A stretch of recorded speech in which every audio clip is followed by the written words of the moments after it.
Hello and welcome to BizNation, your home for micro and small business help. Join us as we unpack all the pain points in starting or running your small business. If you're looking for support in business, join us on Facebook, Micro and Small Business Support Group.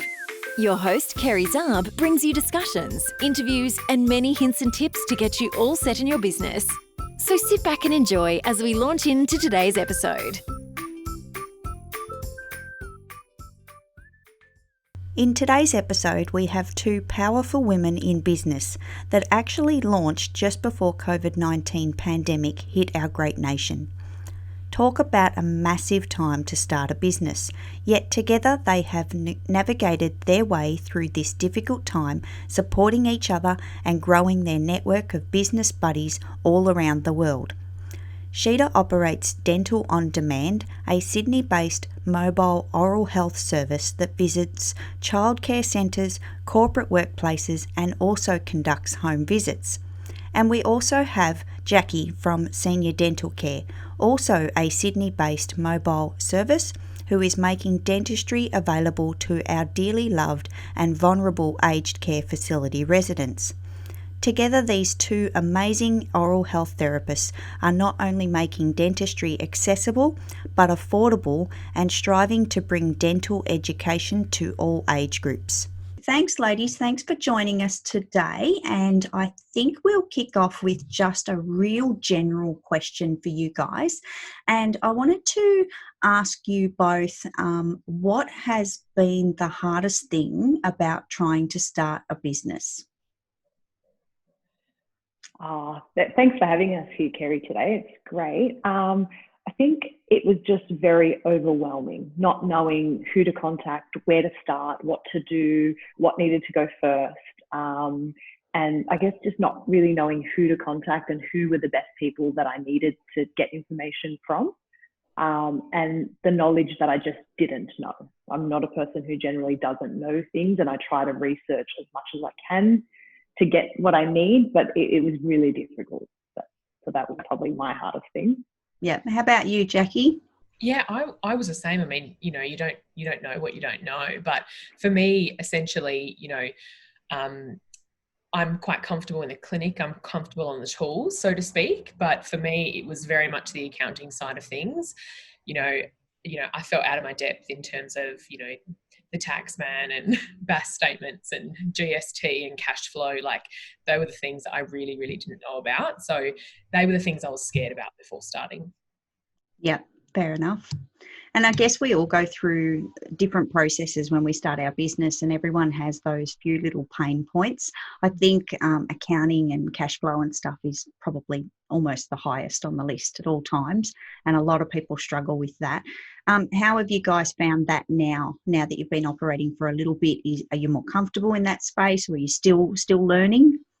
Definitely still learning for me. I did find a really good accountant who has taught me a lot just in the last couple of months. So that's really good. But I have found sort of making my way around my accounting software has taught me a lot as well. So yeah, I'm getting there. But the step one was, I guess, definitely finding a good accountant for me. That has helped me feel a lot more comfortable. Yay, excellent. How about you, Sheeta?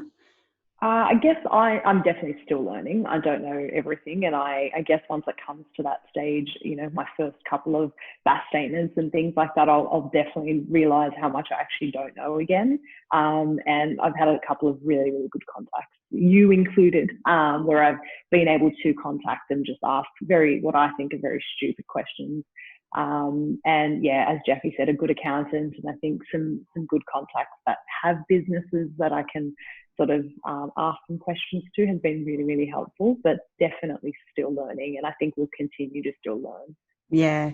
Well, guys, I'll make you feel a little bit better. I've been in and out of business for around 20 years and I'm still learning. So it never stops. Good. It just keeps going. So don't worry. And I think, like, from personal experience, and a lot of people say the same thing, we need to make those mistakes. We need to step through some of those hurdles and have some pressure and some, you know, deadlines to meet to actually get that stuff together. Sometimes that's what does actually help us learn and grow. So yeah, you're not alone. Good. Which is That's good. very reassuring. Thank you.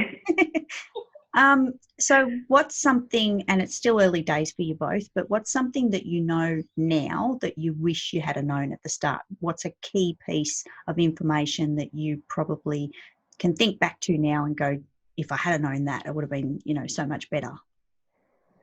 I think with me, I need to remember that it's okay if things go wrong or don't go to plan. And they often don't go to plan. You know, you'll think of something and you'll think it's going to be great on paper, and it is.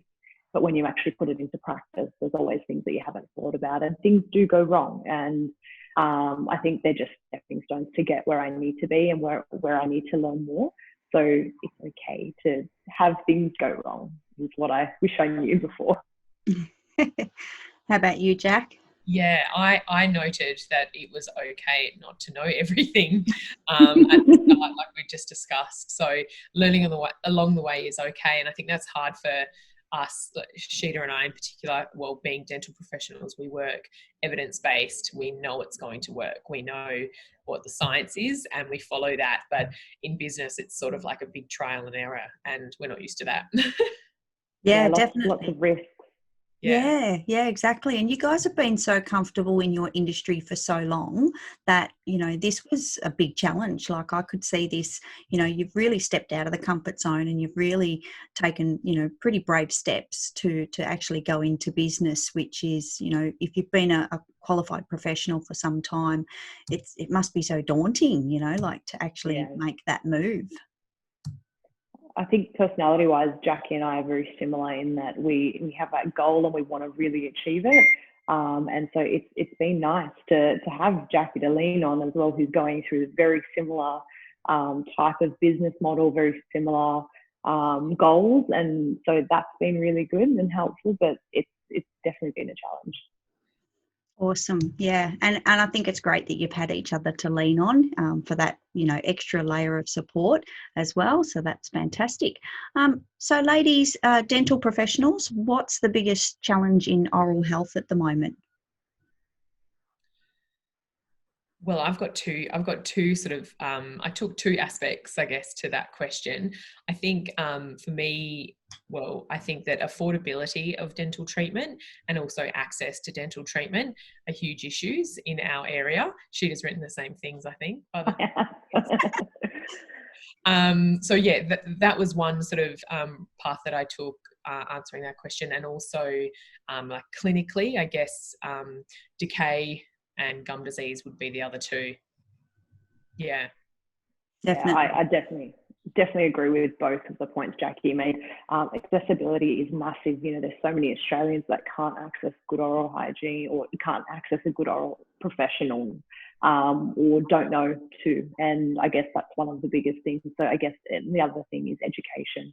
People not knowing what they're meant to be doing and how to do it and who to contact if they can't do it or can't access. So yeah, that's a big huge. point. Yeah, and education, I think you guys have really hit the mark there, because, you know, knowledge to the public, you know, to let them know how important it is probably the biggest hurdle. You must see patients all the time that just don't even realise how critical it is and how it can affect their overall health, you know, like in general, from oral health through to your whole body health. It's got a great massive impact, you know. So, and actually once you actually get to see patients, and you guys, you must be like, you know, PhD in the education department as well, because you'd be educating every single patient all the time, even those that you've seen before. The education continues, I would imagine. Is that right? Yeah, absolutely.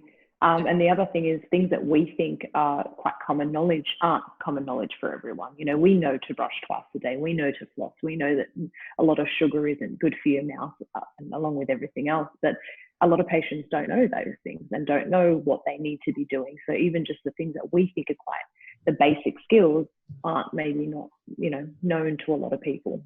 Yeah, definitely. So we'll start with Sheeta and then we're going to hop over to Jack. I wanted to know what your real, like, I guess, what's your goal for your business? Like, where do you want it to head? What's the direction for you? So going back to the question of what the biggest issue in oral health was for me was the accessibility. So one of the things I want to really achieve with the business is making dental more accessible for Australians in general, and making it easy. If we make it easy, then we're more likely to have patients who will actually attend their dental appointments or seek professional advice when they need it. And I guess touching on what Jackie said, affordability, our cost is a lot less. So I can be able to be a little bit cheaper than what they might have to pay at a dental surgery. So, and it's convenient. So that is one of the biggest things I want to achieve for my patients. But I guess for myself, I want to achieve knowing that I can have a business, and a successful business, and doing what I love every day. So that's probably my biggest things I want to achieve. Yeah, very awesome. Very cool. And how about you, Jack? Yeah, I mean, accessibility was a big one for me as well when I first sort of thought about senior dental care. Australia has a big aging population, so that's going to become a big issue in 5 or 10 or 20 years time. So accessing those patients who need it the most, and being able to go out and provide accessibility to affordable dental care is basically my mantra. In the future, I'd like to, get into a few more aged care facilities. I'd like to work alongside the dentists that are already there. But I would like to perform or just to provide preventative dental care. So work under a different model, and refer when I need to, obviously, but to just be able to go in and provide that checkup and clean appointment. So it just avoids the treatment appointments, hopefully. Yeah, definitely. Excellent. And Sheeta, where to from here for you? So you've got a goal, you want to do what you love doing every single day. So where are you headed? What's the direction that you're taking? So I guess it's just trying to find more contacts and more people, more childcare centres, more aged care facilities, more corporate workplaces where, we can get our name out there and actually let them know what we do. I guess it's a little bit of a different model. Not a lot of people know of mobile dentistry. So getting our name out there, knowing that there is that service available, and I guess bettering my own skills in business and knowing what I want to achieve, and having better targets, I guess, of what I actually want to achieve with the business, not so much financially, but professionally. Yeah. How about you, Jackie? Well, I've been hit quite hard with COVID-19. I'm not really able to access my target audience or my patients at the moment. So yeah, sort of just waiting for that to settle down and to get into more aged care facilities. I'm looking at more education around staff and carers. So I'm going to take that avenue in this time, and we've got to get used to the new normal, so we have to adapt to these conditions. So yeah, I'm going to sort of look into that a little bit more, but I think I have to wait for it to sort of settle down before I get back to being in the mouth. Yeah, that's right. And ladies, I want to ask a bit of a curveball question. This wasn't something that we had discussed, but and we might start with you this time, Jackie. Marketing, how's that going for you? Marketing, I've found very difficult. My target audience in terms of marketing is really the care managers at facilities. Lots of my age bracket, I don't really know how to reach in terms of marketing. So I've been building my social media platform, which has been good. So I'm spreading awareness and education, but yeah, I really need, I think, some guidance in terms of how to get my business into the aged care managers' hands. Yeah, no, I hear you 100%. And I know, again, you're not alone in that. I think everyone starting a new business has always got marketing, kind of on their little shoulder going, come on, hello, what about me? Yeah. Yeah. How about you, Sheeta? Yeah, again, very, very difficult for me to knowing who your target audience is, but how do you contact them is the biggest thing. And I guess it's been with Jackie as well. And also just knowing, maybe not knowing what to use. You know, do Facebook ads? Do you do Google ads? Do you, I don't know, SEOs and all the other bits and pieces that I have no idea about? And, you know, do you print flyers? Do you not? There's just so many different ways to market the product and ourselves. So that's been a little bit of a challenge, but I think moving forward, it will just be trial and error and see what works and what doesn't, and then go with that. But yeah, again, another big learning curve for me.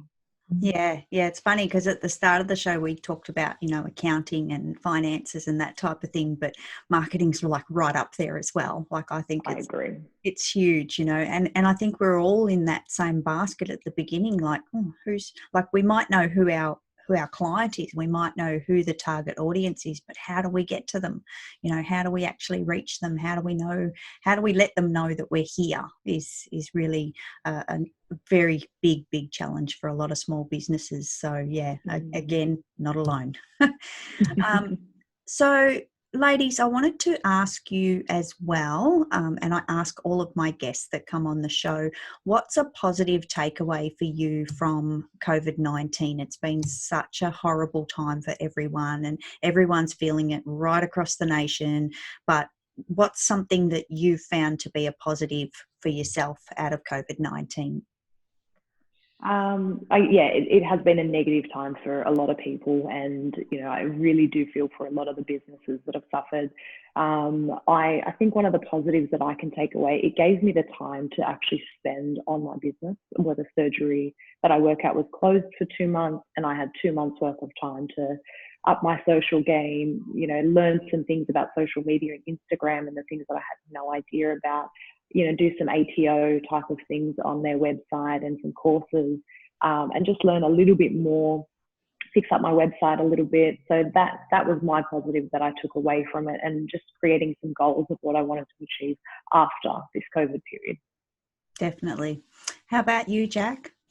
Yeah, well, I sort of feel the same with Sheeta. You know, it gave me more time to focus on this. I only started my business I think I registered my business name in January. So my first patients were in March.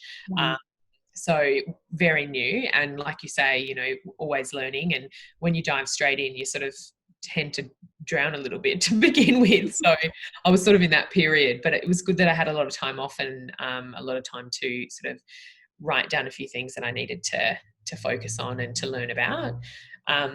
And in general, I think it gave me, you know, it made me appreciate the things that I once took for granted. Yeah. Travel probably would be the biggest one. Oh, huge. Yeah. Yes, I think everyone's feeling that at the moment. So many people that had holidays booked and they had to cancel. And like I've heard from multiple people in just the last couple of days saying, I would have been in Europe right now. Yeah, it's like, I have too. Yeah, really sad, really sad. Okay, so ladies, where can we find you? I'm going to pop it all in the show notes, but for our listeners, just let us know your website, your social media handles. Start with you, Sheeta. Yeah, we are www.dentalondemand.com.au, and our socials are Dental On Demand AUS for Facebook and Dental On Demand _ for Instagram. We'd love some support and love on there. Yay. Mine is seniordentalcare.com.au. That is my website, and I'm also on Facebook and Instagram as Senior Dental Care. Wonderful. Thank you, ladies. Thank you so much for your time, and thank you for sharing your experiences with the listeners. And I'm sure this has been something that a lot of people can relate to, as well as a few little takeaways as well. So thanks so much. Thanks. Thank you. Thanks for the opportunity. And we love listening to your podcast. So thank you for having us on. No worries. Thanks. Bye. Thanks for tuning in to the Biz Nation podcast, your home for small business help.